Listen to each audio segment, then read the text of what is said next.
Sokoto, perched in Nigeria's far northwest, is a land where the desert heat meets deep history and unshakable faith. Once the beating heart of the Sokoto Caliphate, it was more than just a city, it was a symbol of reform, unity, and scholarship that reshaped West Africa. Founded in the early 19th century through the vision of Usman dan Fodio, Sokoto grew into a spiritual and intellectual powerhouse, where traders crossed the Sahara, scholars debated under the blazing sun, and rulers sought to build a society rooted in justice and learning. Today, though modernity has changed its face, Sokoto's identity as a place of resilience, hospitality, and heritage remains unbroken, a reminder that some cities are not just built, but born of purpose. Sokoto lies in the extreme northwest of Nigeria, bordering Niger Republic and close to the Sahel's edge. Its position made it a crossroads for trade routes that stretched across the Sahara, linking it to North Africa and beyond. The region's open plains, scattered rivers, and proximity to the desert shaped both its economy and its culture, encouraging farming, cattle rearing, and long-distance commerce, while also making Sokoto a natural meeting point for diverse peoples and ideas. The founding story of Sokoto begins with a scholar, a preacher, and a reformer, Shehu Usman dan Fodio, who founded Sokoto as a capital in 1809. In the late 18th century, Hausaland was a patchwork of kingdoms, each powerful but plagued by corruption, heavy taxation, and rulers who often mix politics with spiritual authority. Dan Fodio, a Fulani Islamic scholar born in Gobe, rose against this system with words sharper than swords. He preached reform, calling for a return to justice, simplicity, and true Islamic principles. His message resonated widely, not just among the Fulani, but also among Hausa peasants, traders, and scholars who were weary of oppression. By 1804, words turned into action. Dan Fodio's movement ignited the Fulani Jihad, a sweeping revolution that toppled rulers across Hausaland. What started as a reform campaign became a full-scale transformation of northern Nigeria. Victories on the battlefield carved out a new order, and the capital of this new Islamic state was established in Sokoto. Here, Dan Fodio and his successors built the Sokoto Caliphate, which grew to become the largest empire in 19th century West Africa.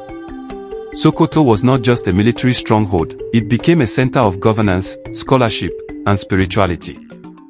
Dan Fodio emphasized learning, producing books and teaching students who spread his vision across the Sahel. His family carried the torch. His son, Muhammad Bello, consolidated power and built the caliphate's administrative systems, while his daughter, Nana Asmayu, became a legendary poet and educator, spreading literacy and religious knowledge among women.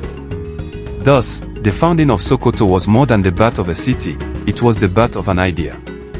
A society striving to balance faith, learning, and leadership. In the deserts and plains of the northwest, Sokoto became the beacon of a new order that would echo across generations. After its founding in 1804, Sokoto rose quickly as the capital of the Sokoto Caliphate, uniting much of northern Nigeria and parts of present-day Niger, Cameroon, and Burkina Faso under one authority. Under Muhammad Bello and later caliphs, the city became a hub of administration, justice, and learning. Scholars from across West Africa flocked to Sokoto, where Islamic law-guided governance and scholarship thrived in mosques and schools. The Caliphate's reach was vast, its economy fueled by farming, trans-Saharan trade, and craft industries, making Sokoto one of the most influential centers in 19th century Africa. But the city's dominance faced new challenges in the late 19th century with the arrival of European colonial powers. In 1903, British forces defeated the Caliphate, bringing Sokoto under colonial rule. Though the Sultanate was stripped of its political control, it survived as a spiritual and cultural institution, preserving its influence through religion and tradition. During the independence era of the 20th century, Sokoto retained its importance, not as an empire's capital, but as a bastion of Islamic scholarship and cultural continuity in Nigeria. Thus, the historical background of Sokoto is one of resilience, a city that transformed from the seat of empire to a symbolic guardian of tradition, carrying forward its legacy into modern Nigeria. In the independence era, Sokoto emerged again on the national stage, producing leaders like Shehu Shagari, Nigeria's first executive president, and continuing to serve as a cultural and religious anchor for millions of Muslims across Nigeria and beyond.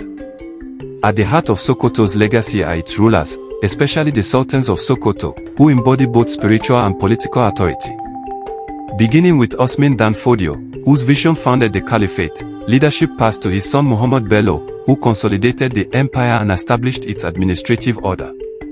Over time, successive sultans preserved the balance between governance, scholarship, and faith, guiding the city through both prosperity and colonial upheaval. Even after the British conquest reduced their political power, the sultans remained highly influential as custodians of Islam and tradition. Today, the Sultan of Sokoto, Muhammadu Sa'ad Abubakar III, is still regarded as the highest-ranking Muslim leader in Nigeria, a role that symbolizes continuity from the Caliphate era to the present. Kingmakers of Sokoto are the traditional title holders who decide who becomes Sultan when the throne is vacant.